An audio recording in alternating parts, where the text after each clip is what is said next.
एक UPSC aspirants जो पूरी जोश के साथ गांव से बाहर किसी दूसरे शहर तैयारी करने जाता है, तो वहां जाने के बाद वहां के भीड़ को देखकर, वहां के कंपटीशन को देखकर उन्हें लगने लगता है कि मैं इस एग्जाम को क्रैक नहीं कर पाऊंगा। अरे लोग इतने सालों से यहाँ मेहनत कर रहे हैं, उनका नहीं हो रहा है तो मेरा कैसे होगा। तो अगर आपको भी ऐसा लगता है तो इस कहानी को पूरा जरूर सुनना। इस कहानी को सुनने के बाद मैं गारंटी के साथ कहता हूँ कि आप अपने लाइफ में सफल जरूर हो जाओगे। तो चलिए वीडियो को शुरू करते हैं। दोस्त, एक लड़का जो एक छोटे से गांव से बिलोंग करता था। इनकी फैमिली बैकग्राउंड भी उतनी अच्छी नहीं थी, लेकिन इनका भी एक सपना था कि मैं यूपीएससी एग्जाम क्रैक करके देश की सेवा करूं। और फिर इसने यूपीएससी के एग्जाम क्रैक करने अपने माँ बाप से दूर यूपीएससी की दुनिया दिल्ली में चला गया। लेकिन दिल्ली जाकर इसने हजारों लाखों की भीड़ देखी, कैसे स्टूडेंट इधर से उधर जा रहे हैं, कितने स्टूडेंट कोचिंग जा रहे हैं और कितने स्टूडेंट स्टडी मटेरियल खरीद रहे हैं। और ये सारे भीड़ यूपीएससी एक्सपीरियंस का ही था। ये सब देखकर ये हताश हो गए और घबरा गए। ये इतने भीड़ को देखकर, इतने कंपटीशन को देखकर डिप्रेशन में चला गया और इनके दिमाग में सिर्फ निगेटिव बातें चलने लगी। ये यही सोचने लगे थे कि ये लोग इतने सालों से मेहनत कर रहे हैं और इनका सिलेक्शन नहीं हो रहा है तो मेरा कैसे होगा। अरे मेरी तो बैकग्राउंड भी अच्छी नहीं है। ये बिल्कुल हताश हो गया था, क्योंकि सिर्फ 400 से 500 सीट के लिए इतनी सारी भीड़ इसने कभी नहीं देखी थी। और ये बात हर नए एक्सपीरियंस के दिमाग में आता ही आता है। लेकिन कुछ समय बाद इसने ठंडे दिमाग से सोचा कि अगर मैं यहीं से लौटकर वापस चला गया तो मैं जिंदगी में कभी भी आईने को नहीं देख पाऊंगा, क्योंकि जब मैं आईने को देखूंगा तो उसमें मेरा चेहरा नहीं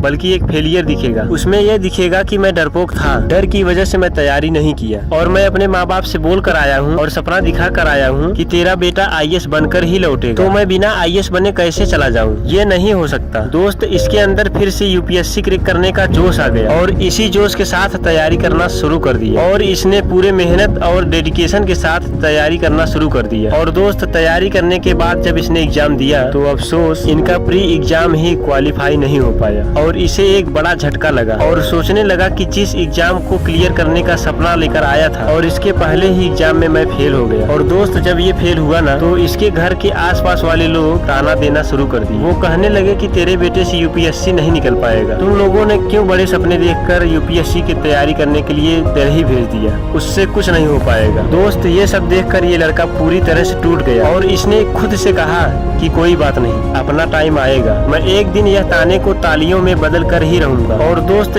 इस साल किए गए गलतियों को सुधार करके दुगनी मेहनत के साथ तैयारी करना शुरू कर दिया और इसका परिणाम यह निकला कि इसका प्री मेंस दूसरे अटेम्प्ट में ही निकल गया और अब सिर्फ इसका इंटरव्यू ही बाकी था। लेकिन जब यह इंटरव्यू देने के लिए जा रहे थे तो इनके माइंड में केवल नेगेटिव थॉट ही चल रहा था कि यार अगर सिलेक्शन नहीं हुआ तो क्या होगा, अगर मैं जवाब नहीं दे पाया तो क्या होगा। मतलब इसके खुद पर भरोसा नहीं रहा था, इसने अपना सेल्फ कॉन्फिडेंस खो दिया था और इसने जैसे तैसे करके नर्वस में ही इंटरव्यू दे दिया और रिजल्ट का इंतजार बहुत उम्मीद के साथ कर रहे थे। ये सोचकर कि चलो इंटरव्यू खराब गया, लेकिन कोई न कोई छोटा पद तो जरूर मिल जाएगा। लेकिन दोस्त, जब रिजल्ट आया तो ठीक इसका उल्टा हो गया। लिस्ट में इनका नाम ही नहीं था। इसके बाद यह लड़का खुद को संभाल नहीं पाया, इनका सारा सपना चूर चूर हो गया और इनके साथ इनके माँ बाप का भी सपना टूट गया। और एक तरफ ये और दूसरी तरफ इनके माता पिता रो रहे थे, क्योंकि एक मिडिल क्लास फैमिली के साथ ज्यादा चांस नहीं मिला करता और इसे 2 अटेम्प्ट मिले थे। दोस्त, इस दुख के घड़ी में इस लड़के को हौसला देने वाली इनकी माँ थी। इनकी माँ ने बोली, बेटा इतना आगे निकल गया है और आखिरी पड़ाव पर आकर तुम्हारा रिजेक्शन हुआ है, बेटा एक लंबी छलांग मारो और अगली बार तुम्हारा सिलेक्शन कोई नहीं रोक पाएगा। ये एक माँ का आशीर्वाद है बेटा। दोस्त, ये जब लाइन इनकी माँ ने कही तो इसने सोच लिया कि मुझे हार कर नहीं बैठना है, क्योंकि माँ की बहुत उम्मीद है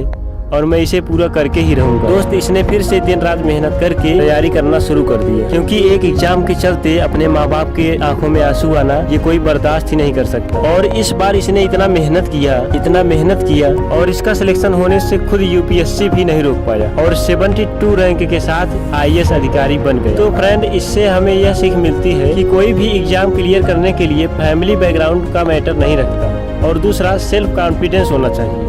थैंक्स फॉर वॉचिंग।